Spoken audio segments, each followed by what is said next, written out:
മുംബൈയിൽ ഒരു മലയാളി കൂടി ആരോരുമില്ലാതെ മരണത്തിന് കീഴടങ്ങി. നഗരത്തിൽ വർദ്ധിച്ചു വരുന്ന ഒറ്റപ്പെട്ട ജീവിതമുയർത്തുന്ന ആശങ്കകൾക്കിടെയാണ് മറ്റൊരു ദാരുണ സംഭവം കൂടിയുണ്ടായത്. മുംബൈയിലെ ഗാനമേള വേദികളിലെ സാന്നിധ്യമായിരുന്ന തബലിസ്റ്റിനാണ് ദാരുണാന്ത്യം.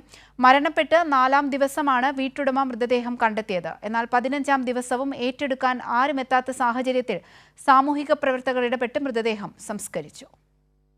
മുംബൈയിൽ വർദ്ധിച്ചുവരുന്ന ഒറ്റപ്പെട്ട ജീവിതം ആശങ്കയാകുന്നു. വീടുകൾ അടഞ്ഞുകിടക്കുമ്പോൾ അയൽവാസികൾ പോലും അറിയാതെ പോകുന്ന അവസ്ഥ. മുംബൈയിൽ ഒരു മലയാളി കൂടി അനാഥനായി ആരോരുമില്ലാതെ, ആരുടെയും തുണയില്ലാതെ മരണത്തിന് കീഴടങ്ങി.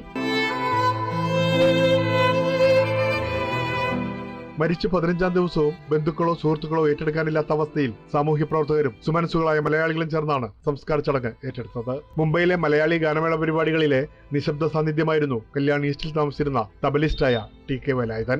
മരിച്ച നിലയിൽ കണ്ടെത്തിയ വീട്ടുടമയാണ് വിവരം പോലീസിൽ അറിയിക്കുന്നത്. കൊൽസവാടി പോലീസ് സ്ഥലത്തെത്തിയാണ് മൃതദേഹം രുക്മിണിബായി ആശുപത്രി മോർച്ചറിയിലേക്ക് മാറ്റുന്നത്. 70 വയസ്സായിരുന്നു. തുടർന്ന് ബന്ധുക്കളെ കണ്ടെത്തുന്നതിനുള്ള അന്വേഷണം വിപുലമായതിനെ തുടർന്നാണ് പ്രദേശത്തെ സമാജം ഭാരവാഹികളും സാമൂഹ്യ പ്രവർത്തകരും ഏറ്റെടുത്തത്. സത്യത്തിൽ ഈ മരണം നമ്മൾ അറിയുന്നത് തന്നെ വ്യക്തി മരിച്ചു കഴിഞ്ഞിട്ട് ഏതാണ്ട് 4 ദിവസം കഴിഞ്ഞിട്ടാണ് നമുക്കിത് അറിയാവുന്നതായി മരിച്ചു എന്നുള്ള കാര്യം. ഒരു ദിവസം കൂടെ അവിടെ നമ്പർ വന്നില്ല, ഫോൺ വന്നില്ല, ഗുഡ് മോർണിംഗ് മെസ്സേജ് വന്നില്ല. പ്ലീസ് അവരുടെ വീട്ടിൽ പോയിട്ട് നോക്കൂ അവർക്ക് എന്താണെന്ന്. കല്യാൺ മലങ്കഡ് മലയാളി സമാജം പ്രസിഡന്റ് അലാവുദ്ദീൻ മുഹമ്മദ് കൂടാതെ വിക്രോളി മലയാളി സമാജം ഭാരവാഹികളും ചേർന്നായിരുന്നു ശവസംസ്കാര ചടങ്ങുകൾ നടത്തിയത്.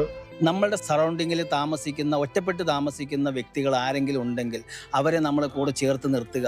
ഈ ഒറ്റപ്പെട്ട് ജീവിക്കുന്ന ആളുകളും ചിന്തിക്കണം, നമ്മൾക്ക് നാളെ ഇങ്ങനെയുള്ള ഒരു ദുർഘടന വരാൻ സാധ്യതയുണ്ട്. ഈ മലയാളി വയോധികന്റെ മരണവും ഉയർത്തുന്നത് ആവർത്തിക്കപ്പെട്ട ചോദ്യങ്ങൾ തന്നെയാണ്. ബോംബെ സംബന്ധിച്ചിടത്തോളം കുറേ ചാരിറ്റി ആൾക്കാരുണ്ട്, സമാജങ്ങളുണ്ട്. അപ്പം എല്ലാ സമാജം നമുക്ക് അറിയാൻ പറ്റും. ഒരു മലയാളി സ്പെഷ്യലി ഒറ്റയ്ക്ക് താമസിക്കുന്നെങ്കിൽ നമ്മൾ സമാജക്കാരും മുന്നോട്ട് വന്നിട്ട് നോക്കുക, അന്വേഷിക്കുക.